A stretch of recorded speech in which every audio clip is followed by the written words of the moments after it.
Peggy 3.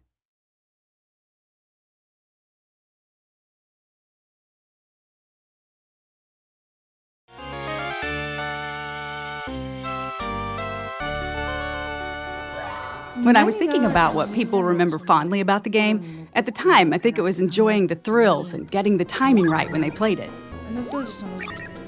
I think enjoying the game world and experiencing the fantasy world of Disney were a big part of it too. What they'll see in the 2013 version will be nothing like the old game in some sense, but I'm hoping that players can relive the same emotions when they play it. It's taking something that was very iconic in the 16-bit era and thinking, well, how can we take something that was really special, really worked well, was one of the most iconic games of its time, and actually try and explore that in new ways with the technology. And you have to be very mindful of what made the original so successful and why people loved it, and try and bring that forward without it being just, literally a one-for-one remake. There were a lot of unique games at the time in terms of graphics or the general atmosphere of the game. Even among those, this game made an impression that still lasts. And now it's being remade. The fact that we're bringing back something nostalgic that people remember fondly as a game they enjoyed years ago, to me, is the epitome of Disney.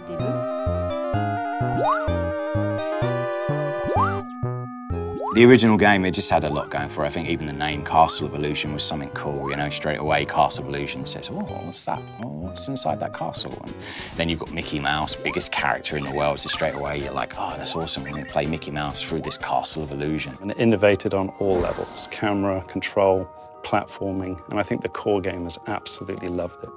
So that in essence, it's a very simple platformer, but it grabs the magic of Disney, the magic of Mickey. It was my first time making a game, so I came up with ideas I thought might be interesting and things I thought would help flesh out the fantasy world without being hesitant about how difficult or unconventional they might be. In that sense, I think that helped us make a unique game. First, the animation was unique in that it used a remarkable number of frames in the animation for its time. We tried to use as many techniques from film animation as we could. Also, we put a lot of energy into the backgrounds for its time, packing in as much as we could given the memory constraints. I think both efforts paid off in terms of the game's graphic quality. A Disney animation is always moving, from beginning to end.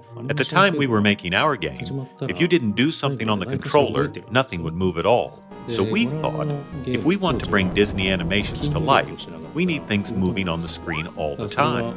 These days you see it in almost all games, but at the time, we were one of the first games where your character would move even when you're not doing anything. The amount of memory, or VRAM, that we had to work with at the time was really tiny. You need memory to make good, rich animations, but the way VRAM had been used prior to that point wasn't very well suited for animations like that. So we worked with the programmers to rebuild the system from the ground up to let us focus more on the animations. Once we got the animations where we wanted them, we adjusted the character's movements pixel by pixel for a better feel when the player controls him. When we were told to make a Mickey Mouse game, I didn't want to make a game that was just about Mickey being cute.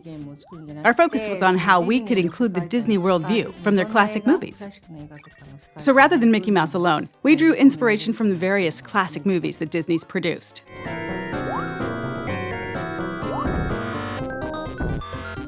Games at the time were 8-bit or 16-bit, so there wasn't really a lot of room to work with. Most people in the industry weren't putting a lot of work into graphics or creating animations that conveyed a lot of character emotion. When we watched Disney movies and Mickey, it seemed like such a waste to take the fluid animations and beautiful backgrounds and turn them into pixelated graphics. So I think we put a lot more work into the graphics than any other title at the time. When we were making the Dragon Boss for the Candy stage, we couldn't figure out what to use for the dragon's body. Someone from Sega's US office sent us some licorice as a suggestion. Most of the team hated it, but I couldn't stop eating it. I was holding one of the hollow ones in my mouth and breathing through it like a straw as I worked, and ended up filling the whole room with the smell. When we were working on this game, I was focused on animations and recreating the world of Disney, and now, modern technology can deliver Disney visuals directly and cinematically rather than via blocky pixel graphics. The new game will be able to recreate the world of Disney movies on a level that we weren't able to reach. The world the game creates, and the game itself as well, will be that much closer to the world you see in the movies. People will be able to enjoy that as they play. The original game had this, and it's there in the remake as well. The essence of Disney, a positive world of dreams, peace, and imagination. It's the epitome of Disney, and I hope everyone enjoys that in the new game, too.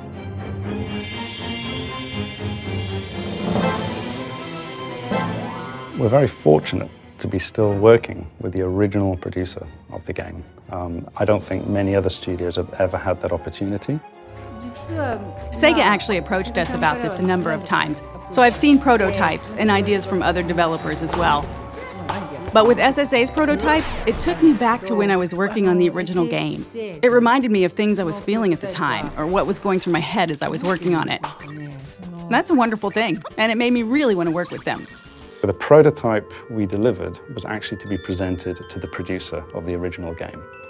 There is nothing like that as a goal to motivate a team and then to fly a lot of that team over to Japan and present live. I myself was quite nervous. I've heard that the producer was very tough, very talented. She did the original game.